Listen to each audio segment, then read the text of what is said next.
오늘은 천국의 관점으로 보는 예수님의 비유 19번째 시간이고 마지막 시간입니다. 예수님의 주되심으로 종교생활에서 벗어나라는 제목으로 하나님 말씀을 증거하도록 하겠습니다.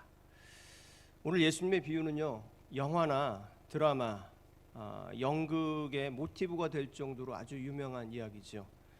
선한 사마리아 사람의 비유라고 알려진 오늘 말씀은 정말 잘 짜여진 무슨 연극 대본을 보는 것처럼 느껴질 정도입니다. 오늘 비유를 읽다 보면 예수님께서 미리 준비해 두셨다가 이 대본을, 이 이야기를 딱 준비해 두셨다가 기회가 되셔서 이야기를 들려주신 것처럼 느껴질 정도예요. 그러니까 배경이 분명하고 인물 구성도 좋고요. 그다음에 스토리가 강약이 있어요. 그리고 기승전결이 분명하죠. 무엇보다도 여러분, 좋은 연극, 좋은 영화, 드라마에는 필요한 게 뭘까요? 그 드라마나 영화가 알리고 싶어하는 주제가 분명히 있어야 되잖아요. 주제가 분명합니다. 오늘 예수님께서 들려주신 비유의 주제가 뭐죠? 어떻게 살아야 영생을 얻을 수 있겠느냐 하는 것입니다. 그러니까 영생이라는 것입니다. 자, 오늘 비유를 잘 이해하려면 오늘 이야기에서 나오는 강도 만난 자가 나오잖아요. 강도 만난 자가 누구인지를 좀 알아야 됩니다. 자, 곧바로 강도 만난 자가 누구인지 함께 생각해 보도록 하겠습니다. 오늘 율법교사가 이런 질문을 했죠. 29절에 보면 누가 나의 이웃입니까? 누가 나의 이웃입니까? 질문을 했어요. 이에 대하여 비유를 들려주신 후에 예수님께서 36절에 보시면 너의 생각에는 이 세 사람 중에 누가 강도 만난 자의 이웃이 되겠느냐 이렇게 말씀하셨어요. 그러자 율법교사가 뭐라고 했어요? 이르되 자비를 베푼 자입니다. 그랬더니 예수님께서 가서 너도 이와 같이 하라고 하시면서 이야기가 끝이 납니다. 자, 많은 경우에 이런 결론을 보고서 율법교사에게 예수님께서 너도 가서 강도 만난 자에게 자비를 베풀어 준 선한 사마리아 사람처럼 살라고 하셨다고 이 이야기의 결론을 내리죠. 그죠? 여러분, 그런데 율법교사는요, 처음부터 그렇게 살고 있었어요. 이 사람은 어렸을 때부터. 율법에요, 아까 율법교사가 뭐라 그랬어요? 하나님을 섬기고 뭐 한다고요? 내 이웃을 내 자신과 같이 사랑하라 쓰여 있다고 했잖아요. 실제로 예수님 당시에 율법교사들은 선한 일을 많이 하고 살았습니다. 그것이 율법이고 그들이 가르치는 교리였어요. 자비와 선행은 그들이 잘 알고 있고 실천하고 있는 종교생활의 일부였단 말입니다. 그럼 다시 예수님께서 너도 가서 선한 사마리아 사람처럼 자비를 베풀라고 하셨다고 하는 것이 이 비유의 핵심인 것처럼 많은 사람들이 생각한단 말이에요. 그러면 율법교사에게 예수님이 뭐라고 하시는 거랑 똑같냐면 너 아주 잘하고 있다, 잘 살고 있어, 그러면서 비유까지 들어가면서 너 잘 살고 있다고 얘기를 더해 주시는 거예요. 이해가 되시나요? 이런 겁니다. 어린아이가 있는데, 우리 아이들 있잖아요. 어린아이가 있는데 예수님, 천국 가려면 저 착한 사람이 되라고 배웠어요. 그리고 저 사람들에게 착한 일 많이 했어요. 그랬더니 예수님께서 뭐라고 하냐면 그래, 잘했다. 그래, 거기에다가 더해서 혹시나 길 가다가 강도 만난 사람이 있으면 꼭 도와줘야 된다, 이렇게 얘기한 것처럼 오해하는 거죠. 그렇게 이해하는 겁니다. 그러면 결국 영생을 얻으려면 어떤 일이 벌어지냐면 율법교사가 아는 대로, 율법에 기록된 대로 선한 사람이 되라고 하는 그 말씀을 예수님께서 뭐 한 거예요? 반복하신 거죠. 그렇잖아요. 그런 뜻으로 오늘 비유를 예수님께서 들려주신 것이 아니겠죠. 십자가 복음으로 그 비유를 보자면 이미 율법에 있는 자비와 선행을 베풀며 살라고 하는 그 말씀을 하시려고 다시 그것을 반복해 주려고 예수님께서 이 세상에 오신 것은 아니잖아요. 그렇잖아요. 착하게 살아야 천당에 간다, 착하게 살아야 복 받는다는 얘기는 세상 종교에 다 있어요. 다 있단 말이에요. 굳이 여기 와서 또 착하게 살아야 돼, 굳이 여기 와서 자비를 베풀며 살아야 되라고 하는 얘기를 또 우리가 들을 필요가 있냐는 거예요. 물론 당연히 우리가 예수 그리스도를 믿으면 그러한 삶을 살아야 되는 것은 당연하고 마땅한 건데 오늘 이야기의 본질이 그것이 아니라는 거예요. 그 이야기의 본질을 알려면 바로 이 강도 만난 자가 누구냐는 걸 알아야 된다는 거예요. 뭐냐면 보세요. 잘 들어보세요. 율법교사가 나의 이웃이 누구입니까? 질문했잖아요. 그 질문에 예수님께서 비유를 들려주신 거예요. 비유를 들려주신 다음에 얘기하잖아요. 너의 생각에는 이 세 사람 중에 누가 강도 만난 자의 이웃이 되겠느냐? 이렇게 물으셨어요. 그죠? 누가 이웃입니까? 그래서 선한 사마리아 사람이 이웃이잖아요. 그죠? 그러면 비유 속에 강도 만난 자가 누구란 얘기예요? 어려워요? 율법교사잖아요. 율법교사가 누가 나의 이웃입니까? 이렇게 물었잖아요. 그랬더니 예수님이 비유를 들려주신 다음에 누가 강도 만난 자 이웃인지 얘기해 주신 거 아니에요. 그러면 더 제가 쉽게 이해시켜 드릴게요. 오늘 비유를 아주 짧게 요약하면 이런 거예요. 지금 누가 이웃인지 물어보는 예수님의 입장에서 누가 이웃인지 물어보는 네가 길 가다가 강도를 만났어. 그때 너를 구해준 사람이 너 이웃 아니겠니? 이 얘기예요. 이게 지금 비유 얘기란 말이에요. 이해가 되시죠? 그러면 강도 만난 자가 누구예요? 율법교사죠. 누가 내 이웃입니까? 물어봤을 때 예수님께서 너가 길 가다가 비유를 들어서 너가 길 가다가 강도를 만났어. 강도를 만났는데 두 사람을 지나쳐 갔는데 사마리아 사람 널 구했잖아. 그럼 누구가 너의 이웃이겠어? 사마리아 사람 너 이웃이잖아. 그러면 강도 만난 자가 누구란 얘기예요? 너야 너란 말이야. 이 얘기란 말이에요. 이제 아셨죠? 강도 만난 자 누구예요? 율법 교사를 얘기하는 거야. 너 자신을 얘기하는 거야. 그러면 이제 너도 이와 같이 하라는 말씀의 의미가 좀 풀리시겠죠? 보통 알고 있는 건 뭐예요? 너도 선한 사마리아처럼 가서 그렇게 살아. 이 얘기가 이걸로 끝나요. 그럼 나도 선한 사마리아처럼 가서 살아야 되겠다. 열심히 강도 만난 자를 찾아다녀요? 밤길을 막 헤매고 다녀요? 그래서 열심히 선행하고 좋은 일하고 기부하고 그렇게 살아야 한다는 것을 우리가 알고 있는 분들이 많잖아요. 근데 오늘 메시지를 듣고부터는 너도 가서 이와 같이 살라는 말이 뭘로 들려야 돼요? 선한 사마리아 사람을 만나라. 정리하면 너도 강도 만난 자같이 되어서 선한 사마리아 사람 만나라. 이 말을 하고 계시는 거예요. 여러분, 선한 사마리아 사람을 만나야 강도 만난 너가 살아나고 선한 일을 할 길이 열린다는 거예요. 자, 지금까지 제가 말씀드린 거를 이해가 되시면 이제 메시지를 전할 때 잘 따라오실 수 있을 거라고 봐요. 자, 두 가지 메시지를 전할게요. 첫 번째는 존재적 죄인임을 알아야 영생이신 예수님을 만나게 된다는 거예요. 자, 오늘 비유 속에 강도 만난 자가 율법 교사를 빗대어서 얘기한 거라고 그랬잖아요. 이 강도 만난 자는 비유니까 상징하는 게 있을 거 아니에요. 바로 강도 만난 자는 구원이 절실히 필요한 사람을 얘기하는 거예요. 구원이 절실히 필요한 사람. 더 나아가서 구원을 강탈당한 인간의 현실을 말해주는 거예요. 여러분, 인간이 누구에게 구원을 강탈당했습니까? 누구에게 빼앗겼어요? 누구 때문에? 악한 마귀 때문에 빼앗겼거든요.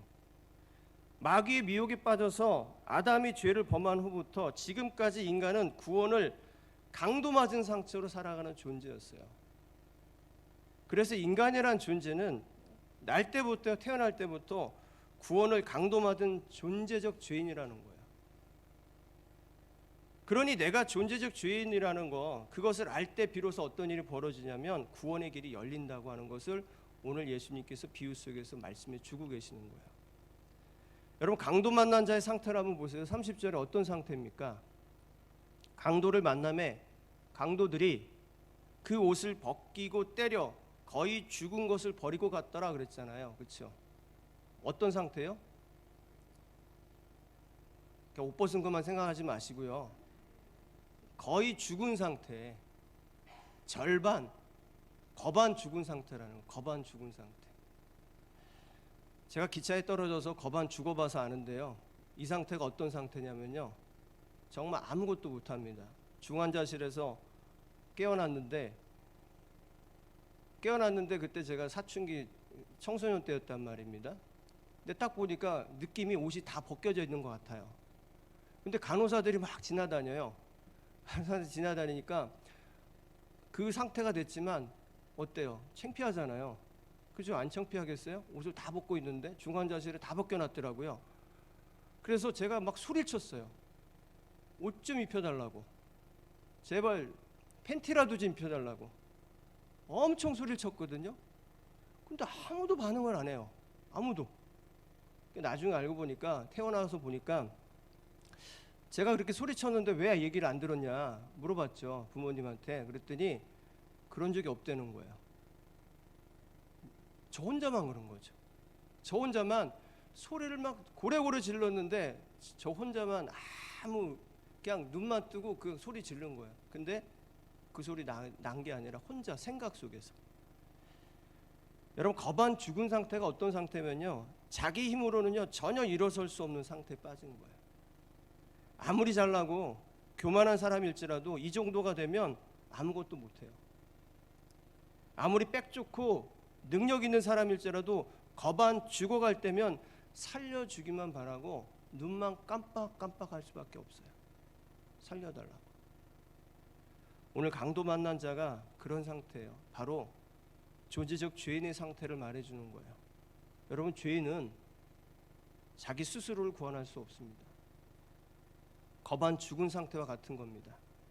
그런데 자신이 죄인 중에 죄인이라는 것을 깨닫는 그 순간에 내가 구원이라고 하는 것에 있어서는 아무런 능력을 행하지 못해. 강도 만난 자가 자기를 어떻게 구해요? 난 아무것도 못해. 난 이대로 죽을 수밖에 없어. 그렇게 여기는 순간에 어떤 일이 벌어지냐면 구원의 손이 그 죄인의 손을 잡아주는 거예요. 오늘 거반 죽어가는 죄인에게 다가온 사람이 누굽니까? 제사장이에요? 레위인이에요? 이들이 누구인지는 두 번째 메시지 때 말씀드릴게요. 누가 거반 죽어가는 자, 구원이 필요한 자에게 다가와서 그를 살려냈습니까? 사마리아 사람이죠. 지금 죽어가는 사람은 스토리 전개상 유대인이 분명하죠. 율법학자를 빗대어서 얘기했으니까 이 사람은 유대인일 거예요.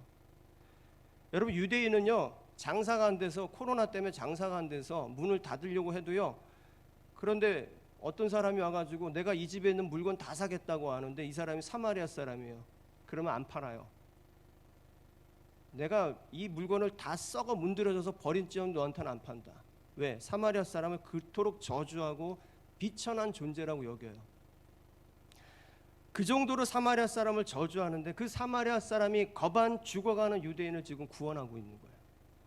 같은 유대인인 제사장과 레위인은 외면하고 포기하고 그 유대인을 그냥 이방인 취급하고 돌아갔는데 이방인인 사마리아 사람이 유대인을 지금 구원하고 있단 말이에요. 그러면 우리가 선한 사마리아 사람이라고 부르는 이 사람의 정체가 누굴까요? 누굴 얘기하는 거예요? 거반 죽어가는 존재를 살리는 존재가 누구예요? 예수님이에요. 이 바로 예수님을 얘기하는 거예요. 왜 여러분이 선한 사마리아 사람이 돼야 되는 거예요? 여러분이 예수님 만났기 때문에 그렇게 되는 거죠. 여러분, 예수님은 육신으로 유대인이셨지만 영적으로는 완전히 이방인 같은 분이셨잖아요. 예수님은 메시아 그리스도로 오시고 하나님의 아들이셨지만 완전히 이방인 취급을 당해서 십자가에 버림받아서 갈기갈기 찢기며 죽임을 당하셨어요. 그런데 거반 죽어가는 그 존재적 죄인을 구원해 주실 수 있는 분은 오직 예수 그리스도밖에 없다는 거예요. 모든 사람이 죄를 범하였으며 하나님의 영광에 이르지 못하더니 그리스도 예수 안에 있는 성령으로 말미암아 하나님의 은혜로 값없이 의롭다 하심을 얻은 자 되었다. 여러분이 바로 값없이 하나님의 은혜로 예수 그리스도의 그 구원의 피로 구원받은 사람이잖아요. 믿으시나요? 그러면 내가 지금 예수를 만나 구원받았다고 믿다면, 그렇다면 내가 어떤 상태였다고 고백하는 거냐면 내가 거반 죽어가는 존재적 죄인이었다고 하는 것을 고백하는 거랑 똑같아요. 내가 예수님 만났을 때 나 완전 죄인이었어요. 나는 날 때부터 죄인이었어요. 하나님 나라에 이룰 수 없는 죄인이었어요. 그걸 고백했을 때 주님 만났다고 하는 것을 우리가 지금 고백하는 거예요. 그런데 이런 경우도 있거든요. 나는 예수님을 믿을 때 멀쩡했어. 그냥 죄인인 줄도 몰랐고 친구 따라 뭐 부모님 따라 교회 가다가 그냥 예수님 믿었어. 태어나 보니까 그냥 예수님 믿는 집이더라. 그냥 그렇게 믿었어. 지금도 내가 크게 죄인인 줄 몰라. 그리고 또 이렇게도 얘기해요. 왜 굳이 죄인이어야 해? 예수 믿는데 왜 굳이 죄인이어야 해? 굳이 왜 죄인이어야 해가 아니라 날 때부터 죄인으로 태어난 존재가 저와 여러분이라니까요. 그게 성경에서 말씀하시는 하나님과 그 죄인의 관계고, 예수님께서 그 죄인과 하나님 관계에 오셔가지고 중보자 역할을 하셔가지고 우리 구원하신 거예요. 여러분, 예수님께서 분명히 말씀하셨잖아요. 내가 누구 때문에 왔다. 의인을 구원하러 오는 게 아니라고 그랬잖아요. 병자, 죄인을 구원하러 오셨단 말이에요. 이 영적인 진리를 우리가 알 때 우리에게 찾아오시는 예수님의 그 구원의 손을 붙잡고 천국 백성의 길을 갈 수 있다는 것입니다.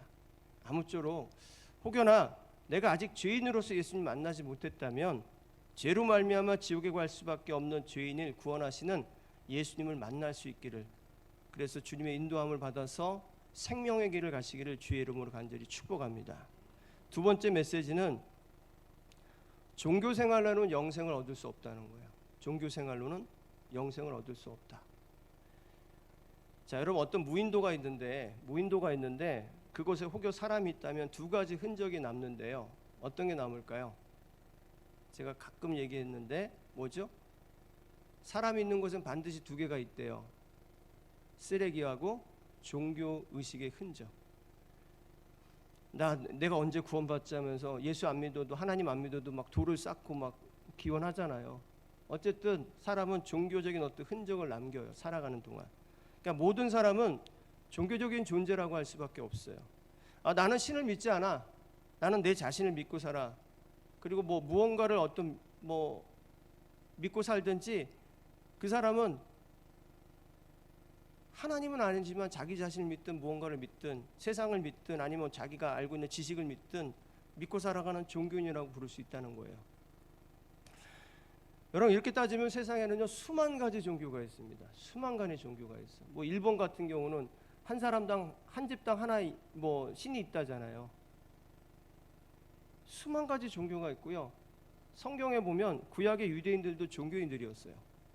하나님께서 이스라엘 백성들을 당신의 백성 삼으시고 율법과 계명을 주시면서 하나님을 믿고 예배하도록 하셨어요. 하나님을 유일신으로 믿는 종교인이 되게 하셨다는 거예요.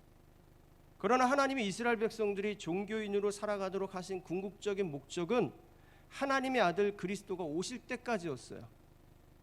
세례 요한이나 이사야 선지자와 같은 분들은 이와 같은 것을 잘 알았죠. 하나님의 섭리가 그리스도 메시아까지 하나님의 섭리가 이어질 것이고, 우린 그때까지 하나님의 섭리 안에서 살아가게 될 거야.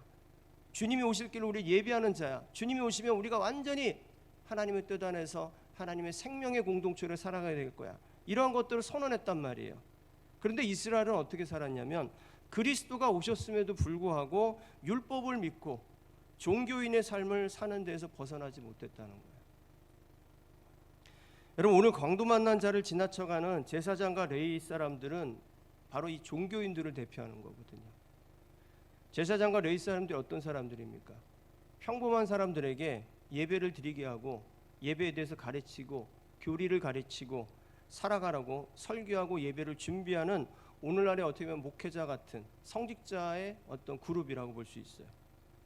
이들 대부분이 어디에 살았냐면 여리고에 살았어요. 오늘 나오는 여리고에 살았어요. 여리고가 살기 좋거든요.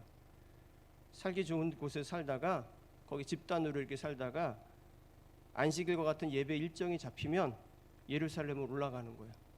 그러니까 예루살렘 올라가다가 누굴 만난 거예요? 지금 강도 만난 자를 만난 거죠. 근데 왜 그들이 강도 만난 자를 돕지 않았을까요? 여러분, 대부분 종교에서 종교인들이 죽은 후에 복 받고 싶으면 해야 할 일이 뭐예요? 뭐라고 얘기합니까? 다른 종교 안 가봐서 모르시죠? 네, 선한 일을 해야 된다고 그러잖아요. 착하게 살아, 이렇게 얘기한단 말이에요. 그런데 종교인이잖아요. 레위 사람 제사장이. 종교인이 선행을 가라고 가르치고 설교하고 그렇게 살고 있는 사람인 제사장과 레위인이 왜 강도 만난 자를 지나쳐 갔냐고요. 그들에게는요 선행 교리보다 더 중요한 교리가 있었어요.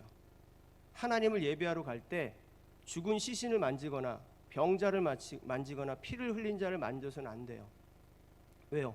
성스러운 하나님께 예배하러 가는데 자기가 불경해진다고, 자기가 더러워지기 때문에 이런 일을 해서는 안 돼요. 그러니까 지금 제사장과 레위인이 강도 만난 자를 지나쳐 간 것은 잘못한 일이에요? 잘못하지 않은 일이에요? 잘못하지 않은 일이죠. 양심엔 좀 꺼리낌이 있어도 교리적으로 잘한 거예요. 여러분, 종교가 뭐냐면 양심보다 교리가 앞서는 게 종교예요. 내 양심보다 교리가 앞서는 게 종교란 말이에요. 그러니까 강도 만난 자는 어떤 거예요? 결국 교리를 믿는 종교인들에게 외면당한 거예요. 여러분, 종교라고 하는 것은 강도 만난 자, 곧 죄인에게 구원의 길을 대지 못한다고 하는 것을 예수님께서 말씀해 주시는 거예요. 니들이 믿는 그 종교 갖고 그 종교 생활해가지고 구원받는 게 아니야. 영생 얻는 게 아니야. 하나님을 믿어라, 너 자신처럼 이웃을 섬기라고 하는 그 교리가 있잖아. 그걸 네가 잘 믿고 있는데 그것으로 영생에 이르는 게 아니야. 아까 누굴 만나야 된다고요? 선한 사마리아 사람, 예수를 만나야 된다고요. 예를 들어서 여러분, 교회가 종교인의 집합소가 되면 어떻게 될까요? 이게 지금 종교인의 집합소가 됐어요. 우리가 다 종교인이에요, 그냥. 그럼 여러분, 이곳에서 구원을 1도 받을 수 없습니다. 기독교가 종교가 되어버리면 어떤 일이 벌어질까요? 교리를 지키는 데는 집중하겠죠. 여러분, 이슬람이 테러를 저질러도 전혀 거리낌이 없는 게 뭐예요? 그게 그들의 교리예요. 양심보다도 교리가 앞선단 말이에요. 또 중요한 게 뭐냐면, 기독교와 종교의 차이를 말씀드리면 뭐가 없으면 종교일까요? 예수님이 없으면 다 종교예요. 예수님이 없으면 다 종교인 거예요. 예수님이 없는 신앙생활은 다 종교생활하는 거예요. 예수님이 있느냐 없느냐가 크리스천이냐 아니냐를 구별하는 진단법이란 말이에요. 그런데 예수님을 믿어요로 믿음의 진단법이 끝나지 않아요. 진단이 끝나지 않아요. 교회 좀 다니고 예배 좀 드린다고 하고 선한 삶을 산다고 하고 기부한다고 하는 사람들은 대부분 다 뭐라고 해요? 나 예수님을 믿어요, 이렇게 얘기하거든요. 그렇지 않아요? 그런데 예수님을 정말 믿는다면 어떤 일이 벌어지냐면, 히브리서 말씀에 보면 12장 2절에 보면 예수님을 믿음의 주요 온전케 하시는 주님이라는 거예요. 믿음의 주, 나를 온전하게 하시는 주, 주인. 예수님이 주인이 아니라면 우린 여전히 종교생활에 빠져서요, 교리에 따라서 습관에 따라서 신앙생활 하는 거예요. 여러분, 예배교리라는 게 있잖아요. 예배교리가 있단 말이에요. 우리 마지못교회가 예배교리 잘 따르고 있나요? 여러분, 다른 데 가는 예배하고 좀 다르죠, 그렇죠? 안 가봐서 모르시죠? 뭐 있단 말이에요. 그럼 예배교리 따르고, 선한 삶은 선한 교리, 선행교리 따르고, 개인의 생활 지침들이 있어요. 그 교리 따르고, 교회 법이 있단 말이에요. 거기에 따라 살아가는 거예요. 거기에 내가 잘 따르고 있냐 못 따르고 있느냐. 여러분, 정말 예수님이 삶의 주인이십니까? 여러분 삶의 주인이십니까? 예수님이 내 삶의 주인이라는 걸 어떻게 좀 알 수 있을까? 여러분, 예수님이 주인이라면요, 내 인생의 주인이신 그분에게 그렇게 할 수 없어요. 내 인생의 주인에게 그렇게 살 수 없어요. 그렇잖아요. 주인 앞에서 종이 어떻게 그렇게 살아요? 주인 앞에서 종이 어떻게 그런 말을 하고, 주인 앞에서 어떻게 그런 행동을 하고 그런 생각을 가져요? 주인이 예수님이신데 내가 주인이 아닌데, 내 안에 살아계신 분이 내가 아니라 누구라 그랬어요? 그리스도라고 그랬잖아요. 그러니까 예수님 믿는다면 반드시 예수님이 여러분 인생의 주인 되어야 된다는 것을 기억하시길 간절히 축복합니다. 말씀 정리하면서 예수님의 주인 되심을 좀 더 생각하며 말씀을 마치겠습니다. 어떤 믿음 좋은 청년이 있었습니다. 예배 생활도 잘하고 기도 생활도 잘하고 11조 생활도 잘하고 봉사와 선교도 잘하고 참 성실하게 잘 살았습니다. 근데 이 친구는 항상 자기가 정한 틀이 있어요. 딱 틀이 있었어요.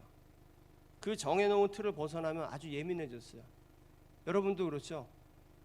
여러분도 어떤 틀이 있잖아요.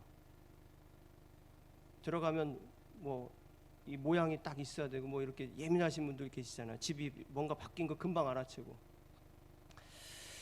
물론 이렇게 뭐 정한 틀에 벗어나서 예민해지긴 하지만 뭐 다른 사람들한테 그 예민한 것을 티는 내지 않았어요. 그런데 어느 때부턴가 교회가 자신이 정한 틀에 딱 맞지 않게 보이는 것이 막 보이는 거예요. 더 보이는 거예요.